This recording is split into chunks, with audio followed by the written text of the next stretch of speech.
Jim Peters. I represent the neighbors and the citizens of your city here on this appeal.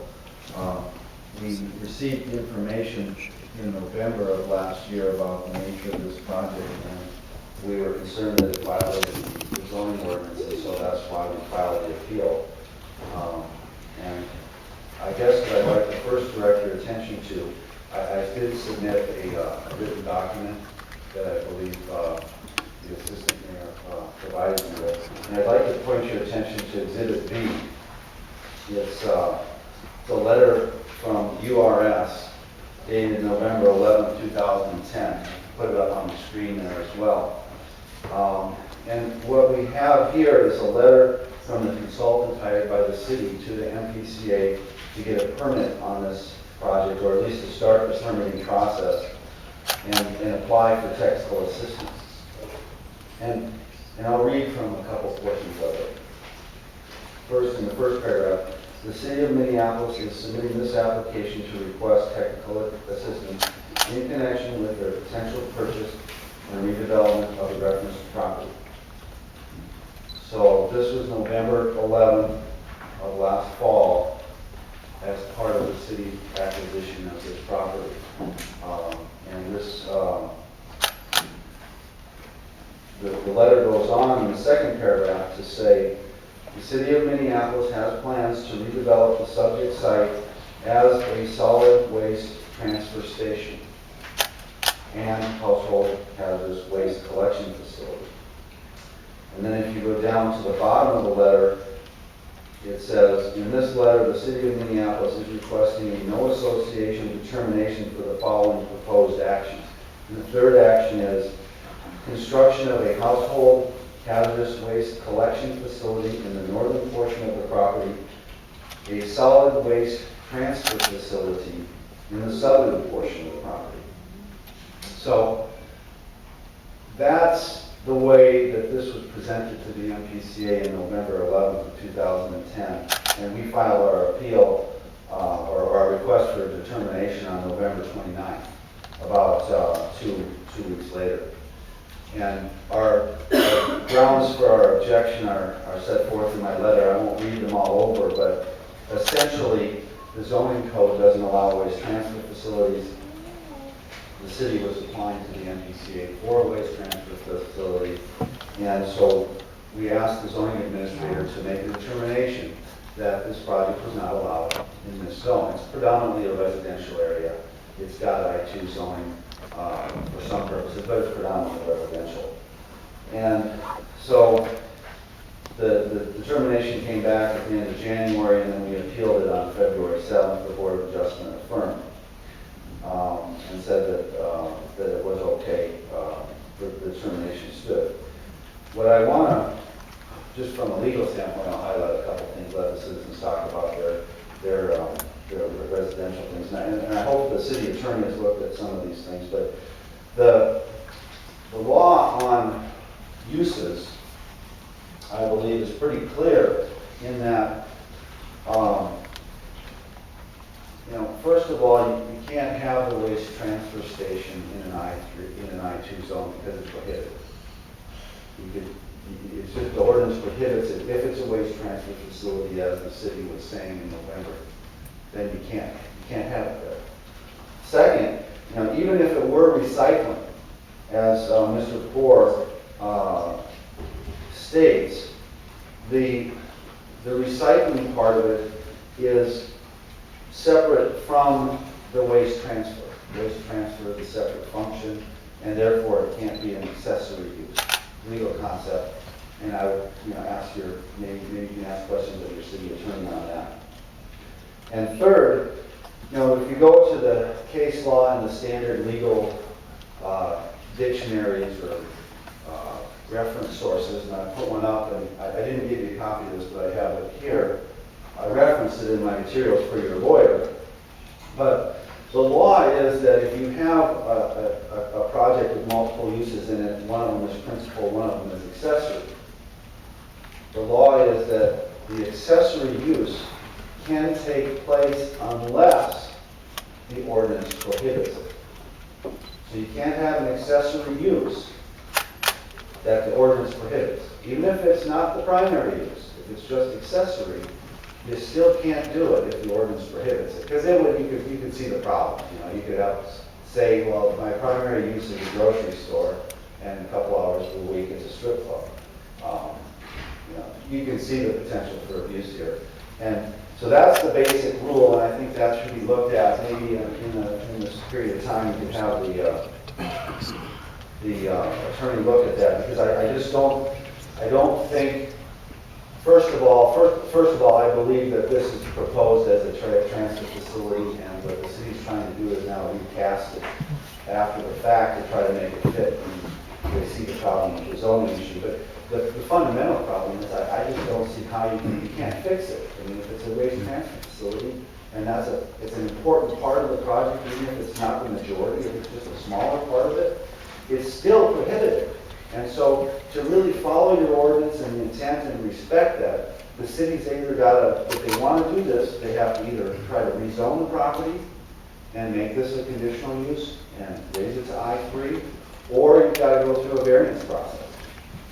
That's what, I think, to respect the ordinance, that's what you have to do. I guess those are the summary of my comments. I appreciate your attention. I've got the written there comments if you wish to look at those. If you have any questions for me, please go ahead. I appreciate your attention. Thank you. So I will open the rest of the public hearing. Anybody who would like to speak today in lieu of speaking in 2 weeks, we will receive comments from other people who wish to speak at that time. Please state your name and address for that. My name is Marie Zeller. I reside at 2534th Street, Northeast Minneapolis. Mr. Chairman, members of the committee, thank you very much for this opportunity to testify on this issue. It has potential for a great negative impact in our community, and we really do appreciate the city being so carefully how we're approaching this project. As our attorney has stated, we have been told multiple times in multiple venues that this is going to replace the South Transfer Station and bring to Minneapolis a much needed household hazardous waste collection operation, similar to what we have in other parts of the county. Both of those uses are not allowed in I-2. There's specific listed out the chemicals and materials that are allowed in I-3 that are not allowed in I-2 in the ordinance. And as our attorney has testified, it's very clear from the chart in the ordinance that this waste transfer is just not allowed. Our concern and our confusion here at this point is that up until we filed an appeal of the zoning decision, this was pretty much straight up called, a replacement for the voucher program, which is waste transfer, and a household hazardous collection facility. It was not called a recycling center until March.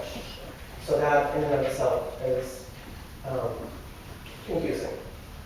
When we went to the Board of Zoning Adjustment and the staff were there presenting and talking about this as a recycling facility, we've never seen any plans for a recycling facility.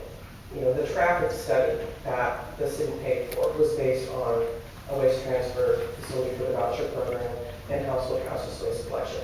The site search, extensive site search over a number of years, the site assessment that has been done was for the voucher program and a household waste facility, not a recycling center. The authorization to purchase the land that the city council voted on a year ago was for a voucher program and a household hazardous waste collection facility, not a recycling center. Very, very different operation. So the testimony that you're going to hear today is going to raise some very specific questions about specific materials that are outside of the definition of a recycling center and more to the type of facility that we understand from the information we've gotten from the city so far is being proposed.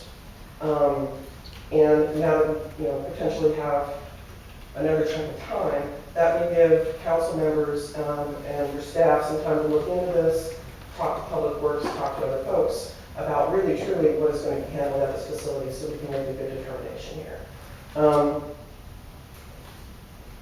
We really think that there's The zoning decision has to be based on what has been presented to council, to the residents so far, not on a theoretical project that no one has seen anything about.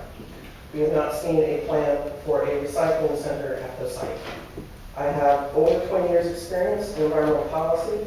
I started my work doing solid waste planning in Indiana. I was the author of their market development program for recycling. And I understand what goes into putting together a recycling center, recycling facility. That is not what we have been talking about.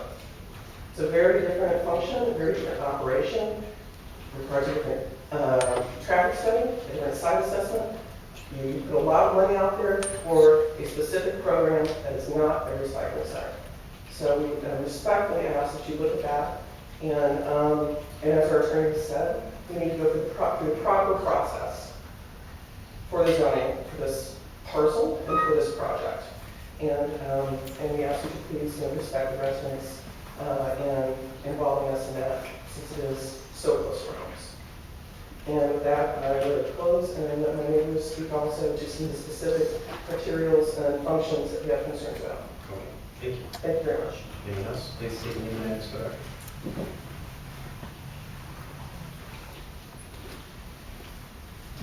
Hi, my name is Anne Marie Castro, and I reside at 2527 University Avenue Northeast.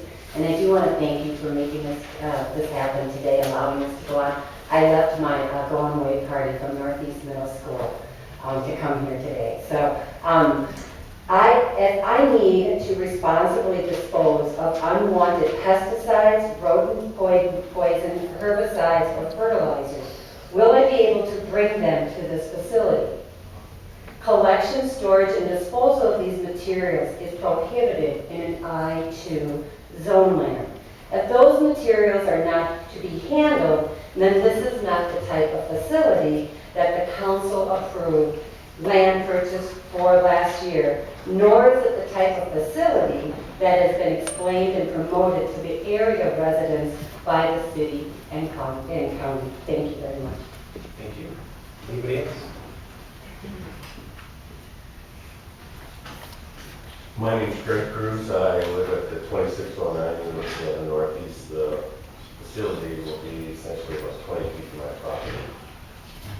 I have a question. Will the whole facility accept oil-based paints and waste oil? We've been told the facility will be a convenient place for people to bring their oil-based paint and waste oil for disposal.